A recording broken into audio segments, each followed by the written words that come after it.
Well, let's get the latest US news with Sky News contributor Kosha Gada. Kosha, thanks for joining me. The jury in Trump's hush money trial has begun its deliberations. And here's what Trump had to say outside court today. Mother Teresa could not beat these charges. These charges are rigged. Mother Teresa couldn't beat these charges. Do you think Trump will beat these charges? The smart money, James, seems to be that he will not because of the soundness of the legal theory of the case. Lots of legal analysts and scholars have been really exposing the flaws in everything from the statutes that it's residing on, how they took a misdemeanor charge that has a 2-year statute of limitations and stitched it together in sort of this Frankenstein legal theory that you have to jump through so many hoops and connect so many dots to get to the outcome. So not because of the soundness of the case, but because of the fact that this case is going to fall down along political lines. We know Manhattan is a very heavily Democrat area. The judge is a Democrat. He and his daughter have both donated to Democrats. All this stuff is in the public domain. And, I've always said that the real thing that's on trial here is the justice system and the justice system of New York in particular, which I can tell you as a former New Yorker who's lived there for 16, 17 years, I know many people, including those who really hate Trump and never liked him, who are quite disgusted actually with how this whole thing has gone down. You mentioned New York being Democrat heartland, so are you saying the jury would be pretty biased in this case? Yes, so Manhattan, I think, went only 13% for Trump in the last last two elections, actually. And, the balance, almost 90% for the other side. There is some reporting that there's one juror reportedly who may be a Trump supporter. I would not put any stock into this. This is just like reading tea leaves here because it's been a closed session courtroom. But from the reporters that are in there, there are some comments in terms of the media that this juror consumes and his facial expressions at different points in the case. So if that is true, and we'll find out in short order here in a couple of weeks or less, then that would result in a hung jury because for a criminal conviction, he needs a unanimous verdict. And if even one juror decides that this has not been proven, the prosecution has not proven it beyond a reasonable doubt, then he would get a hung jury. Gee, you'd be a brave juror to hold out, wouldn't you? Half the country would love you and the other half would hate you.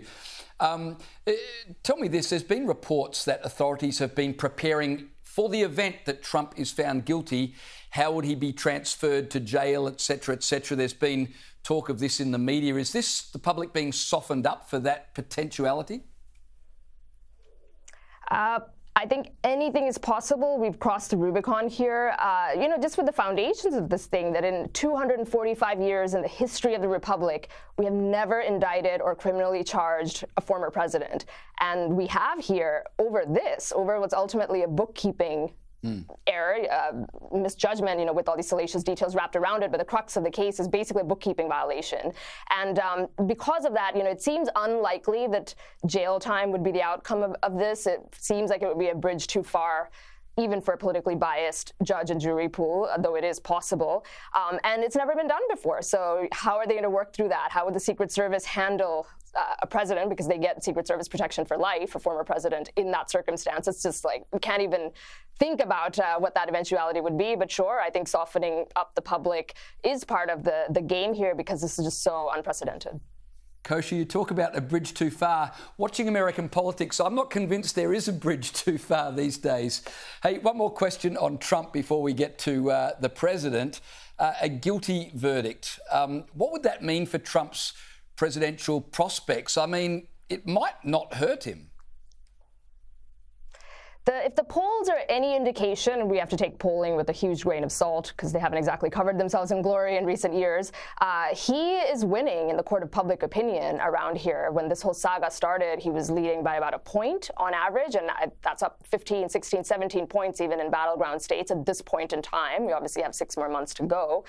So it looks like the other side that either loves him their galvanizing and the turnout is going to be 2, 3, 4 points higher for the people who are already predisposed to support Trump. It also seems to be making a lot of people that are moderates, maybe a little bit center-right, never really liked Trump. There's lots and lots of those people. They also see this as a travesty of justice, and for that reason are supporting him. But there's this one swath of people who maybe are not in the weeds following this stuff like you and I do in the details, and they'll just react to this headline that he will be a convicted felon if this jury comes out and convicts him in the next week or two. And they just will never be able to pull the trigger in the voting booth for a convicted felon. And I think that's the calculus that the other side is making here. It's a high-stakes maneuver, and which side is going to be more potent come November is, I think, what is anybody's guess.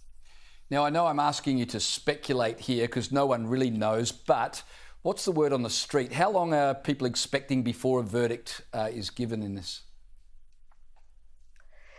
It is interesting. I mean, I think 1 to 2 weeks is really the time window here that people are looking at. What they say is that if usually it's unanimity, one way or the other, guilt or acquittal, nobody seems to think it's going to be a full acquittal here, it would be quick. You would see them come out in a matter of hours. And that hasn't happened yet, which is interesting. It's a sign that means there's some discussion and deliberation going in there. Maybe people are asking questions, or there might be that holdout juror reportedly. So the more time ticks on, it would suggest that that's actually helpful to Trump, potentially. But again, this is all speculation, and I think one way or the other, it should be a week or two that we'll know this, if not sooner. All right, well, let's check in with the purported leader of the free world, President Joe Biden. Here, he says the quiet part out loud.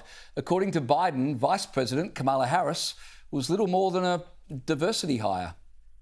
To me, the values of diversity, equality, inclusion, are literally, and that's not kidding, the core strengths of America. That's why I'm proud to have the most diverse administration in history. It taps into the full talents of our country. And starts at the top with the vice president. Now, the funny thing about that is I don't think Joe Biden even realises that that was a dig. Meanwhile, take a look at how the media hides the embarrassingly low turnout at Biden's rallies. Here's what the media shows you. Are you with me?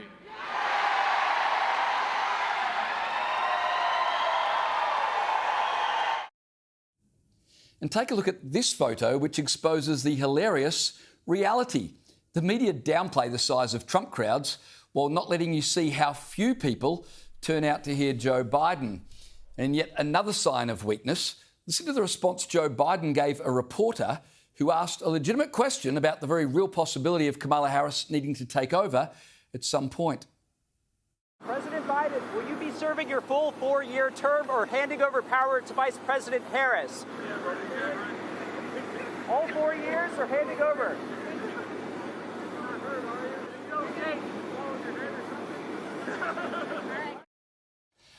Well, little wonder Biden is terse. I mean, there's tiny crowds, terrible polls, Trump leading in most of the battleground states, and now pesky reporters questioning his mental faculties.